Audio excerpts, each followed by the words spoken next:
Imagine, just imagine, you're in your 30s, full of life, vibrant, and then, bam, you get a diagnosis. It feels like a death sentence. It's heavy, right? Heavy doesn't even begin to describe it. And then on top of that, you're drowning in debt.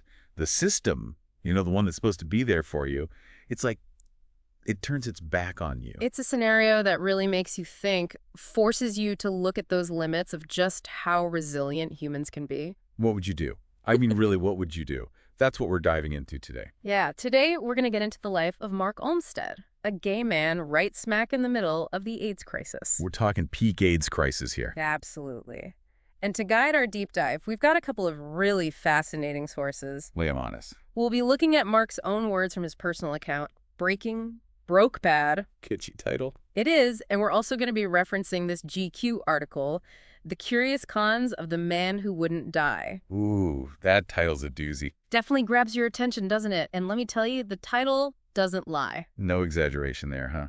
Not at all. This deep dive, it is packed with twists and turns. You're going to gasp, I guarantee it. And probably learn a thing or two. Oh, definitely. There are some hard truths in here about what life was like back then. To really understand the weight of the choices Mark made, we've got to set the scene. It's the early 1980s. Big hair, leg warmers. Well, yes, some of that.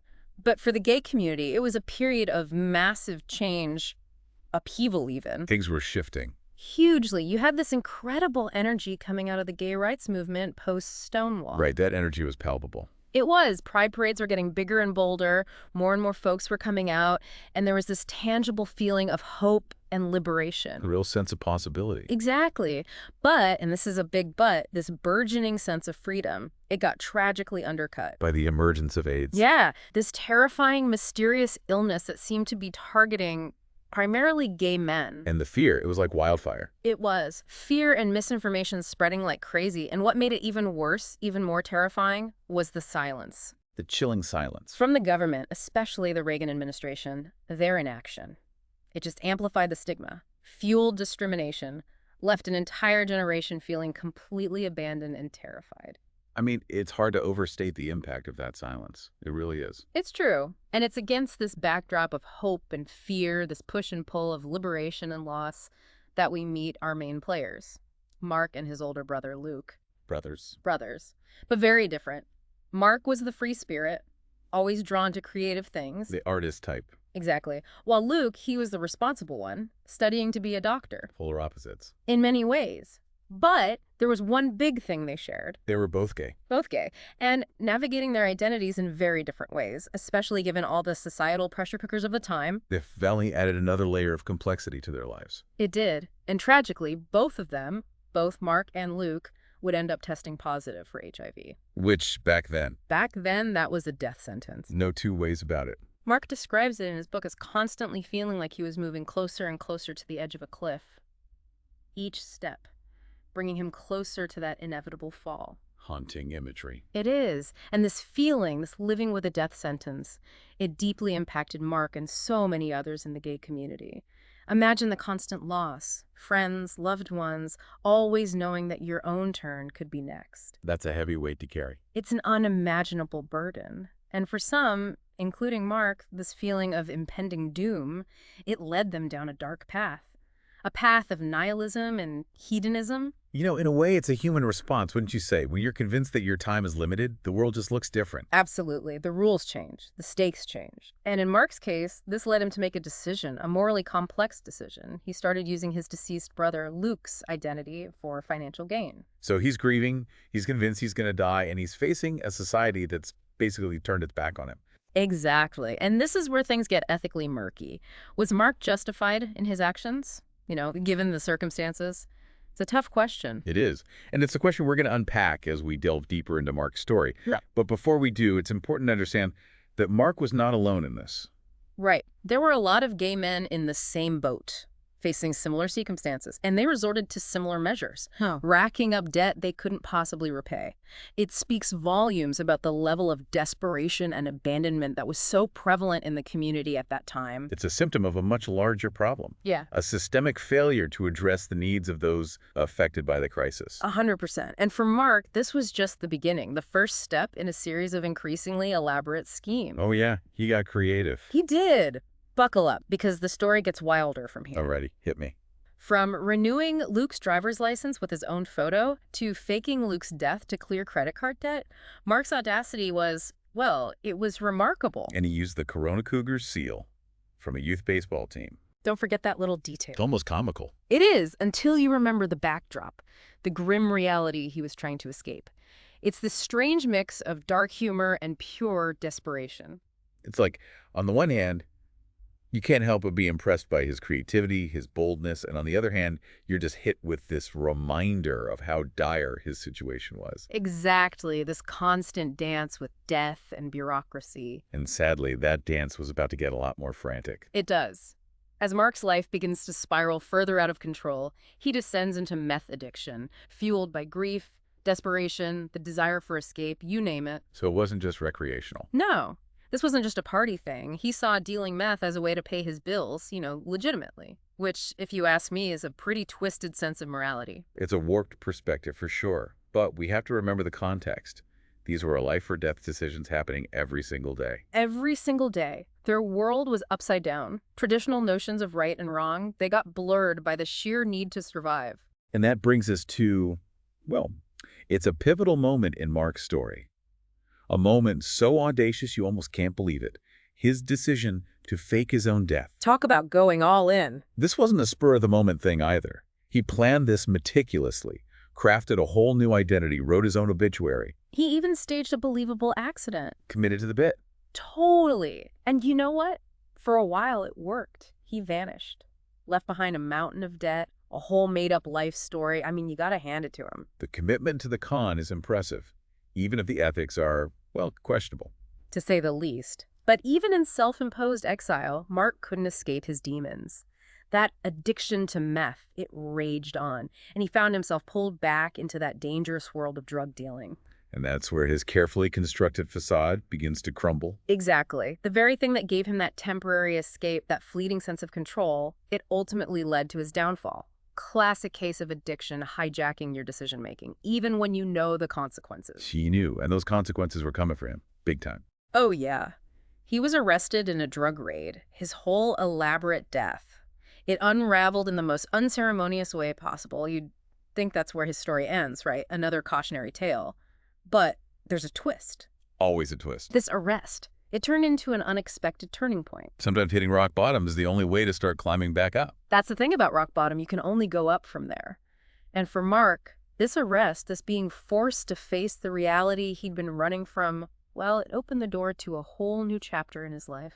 A chapter full of self-reflection, redemption, and a surprising return to his first love, storytelling. It's pretty amazing, actually. But we'll dive into all of that after a quick break. Stay with us. So we left off with Mark, facing those consequences. His world, that carefully constructed world of aliases and deception, it's all coming crashing down around him. Yeah, it's a harsh reminder you can't outrun reality forever. Nope. No matter how clever you think you are, how slick your schemes are. And for Mark, reality hit hard. In the form of a prison cell. Right. Behind bars. You might think, okay, that's it. End of story. Another cautionary tale. Hubris and self-destruction. Yeah, the classic downfall. But here's where things get interesting. This is where we get a twist. Always a twist with Mark. Prison. The place designed to punish, to confine, it actually became the catalyst for Mark's transformation. It's kind of ironic when you think about it. It is, right? Mm-hmm. Stripped of his freedom, forced to confront all those choices he made. Mm. And that's when he rediscovers something, a part of himself he'd buried deep. What's that? His love for writing. Wow, that's powerful. It's amazing how creativity can blossom even in the darkest of places. Isn't it? The power of putting pen to paper, or fingers to keyboard, I guess, these days. Right. In Mark's case, he started writing about his experiences, everything, his thoughts, his regrets, even found some dark humor in it all. Finding humor in the darkness, that's got to be a coping mechanism, right? Oh, definitely. It was like a lifeline for him. A way to make sense of the chaos he'd created, all that pain he'd endured and inflicted. Both sides of that coin. And this wasn't just some therapeutic journaling, Mark's writing, it had this raw honesty that resonated. People connected with it. They did. He wasn't glorifying what he'd done, not trying to play the victim either. He was just telling his story, warts and all. Laying it all out there. Exactly. And that self-awareness, it's disarming, it draws you in. Makes you want to listen. And through his writing, his willingness to face that darkness, That's where we start to see it, those glimpses of redemption. He becomes more than just a con man, more than an addict. He was a complex human being grappling with grief, trauma, and a society that had failed him over and over again. Multiple levels of failure happening there. His story, it's a powerful indictment of the stigma and discrimination the gay community faced during the AIDS crisis.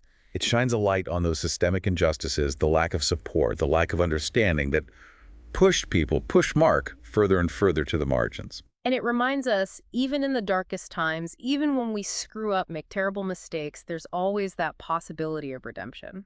Finding meaning and purpose in the wreckage of our past. Powerful stuff. It is, and that's exactly what Mark did. He channeled that newfound purpose into a career in film, became a successful storyteller. Using his skills to highlight social issues, giving a voice to those who are often silenced. And inspiring others with his story of resilience and recovery. From con man to filmmaker, it's quite the transformation. Talk about a second act. Right. Mark's story reminds us that even when we stumble, even when we fall, we have the capacity to get back up, learn from those mistakes, and make a positive impact on the world. It's a message of hope, second chances, and the enduring strength of the human spirit. And that's a message we all need to hear sometimes, right? Absolutely. Especially in today's world with so much adversity, loss, a sense of disconnection, it's easy to lose sight of that. It's a reminder that we're not alone in our struggles. There's always a path towards healing and growth, even when it feels like there isn't. And even in the darkest times, there's always a flicker of hope waiting to be rekindled. Waiting for us to find it, to fan those flames. Exactly. So we spent this deep dive with Mark Olmstead. His life, wow, what a story. Facing a terminal diagnosis, societal rejection, deceit, manipulation. But, finding redemption through storytelling. It's pretty amazing. Yeah, powerful stuff. But remember, way back at the beginning, we mentioned another story. One that, at first glance might seem totally different. Right, a different kind of story altogether. We want to shift gears now and talk about Sandra Jacobson. A woman who disappeared in the early 2000s. Vanished. No trace. Left behind a family just wrecked with grief and this mystery that remains unsolved. Haunting. It is, and sadly, Sandra's story, it's not unique. No, it's not. Every year, thousands of people vanish, just disappear. And so often the investigations are inadequate, the family's left with no answers, no closure. It's devastating. It is. In Sandra's case, it's particularly disturbing, not just because of the circumstances, but because of the questions it raises about us, about society, how we respond to those in need. Especially when mental health is involved. Exactly. So let's unpack this a bit. Sandra, she was in her late 40s when she disappeared, living what seemed like a pretty ordinary life, quiet suburban neighborhood, the whole picture. But beneath the surface, there were cracks. Things weren't as picture perfect as they appeared. Right, she was battling depression, her marriage was falling apart, and she had recently lost her job. It's important to note, her mental health struggles, they were documented. She was getting treatment for depression, anxiety, and her family knew about her challenges. This is key. Why is that so important? Because, sadly, in a lot of missing persons cases, especially with women, mental health issues are used to dismiss the case, to downplay how serious it is. Oh, I see. Like she just wandered off or something. Right, or took her own life, and they don't really investigate other possibilities. That's awful. It is. And in Sandra's case, it seems like that's what happened, at least initially. The police investigation was, well, it was inadequate, to say the least. Better take it seriously. Not really, no. They didn't do a thorough search of her home, didn't even process her car for evidence, never even got her phone records. It's unbelievable. It's like they wrote her off. In a way, they did. And that, sadly, is a classic example of how biases can impact investigations. Right. There's often that lack of urgency, like the missing person is to blame somehow. Especially if they've got a history of mental health issues. It's a terrible assumption to make. And in Sandra's case, that lack of effort, that lack of diligence, it had devastating consequences. Absolutely. Time was wasted, potential leads were just ignored, and her family was left in limbo. More questions than answers. It's heartbreaking. It is. And her husband, Alan, wasn't he acting a bit suspicious? Well, Alan, he was never officially named a suspect, but some of his actions did raise red flags for investigators. Like what? Well, for starters, he was out of town when she disappeared. Now, that in itself isn't necessarily suspicious, right? But his behavior afterwards, or rather lack of behavior, it added fuel to the speculation and made the investigation even more complicated. He wasn't exactly helpful, huh? Not really. He was reluctant to cooperate fully with the investigators, delayed giving a DNA sample, and seemed more concerned about his own reputation than finding his wife. That doesn't look good. But to be fair, we're not here to point fingers or make judgments about Alan's guilt or innocence. He's never been charged with any crime related to Sandra's disappearance. That's right, we're just sticking to the facts. But his lack of transparency, his inconsistent behavior, it certainly cast a shadow over the case and added to the family's pain. Just amplified their frustration and anguish. They just want answers. That rightfully so. Absolutely. And it gets worse. The National Center for Missing and Exploited Children, they had trouble getting information and cooperation from Alan, which is very unusual for a parent of a missing child.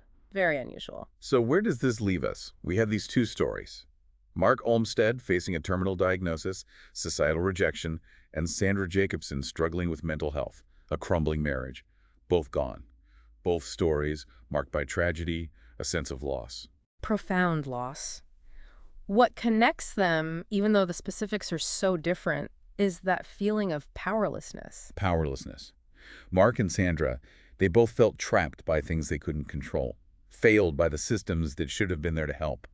And while their responses, their choices were so different, their stories force us to look at those desperate choices people make when they feel like they've got no other options. No way out. It makes you think, makes you realize we can't judge actions without understanding the whole picture, the desperation, all the things that lead someone down a certain path. It's a call for empathy, for understanding. We've got to do better. Yeah. We've got to create a world where everyone feels seen, heard, supported, not just abandoned and forgotten. Well said. These deep dives, they're not just about telling fascinating stories, They're about encouraging us to think critically, to spark conversations, to empower you, our listeners, to engage with the world in a more informed and compassionate way. Yeah. So as you go about your day, remember Mark, remember Sandra, remember their stories, remember how complex the human experience is, how important empathy is, and that we all have the power to make a difference. Even a small difference. It all adds up. It does. And if this deep dive has made you think, made you curious, don't forget to subscribe. We'll be back soon with another deep dive, another story, and we can't wait to share it with you. Until then, keep learning, keep questioning, and keep diving deep.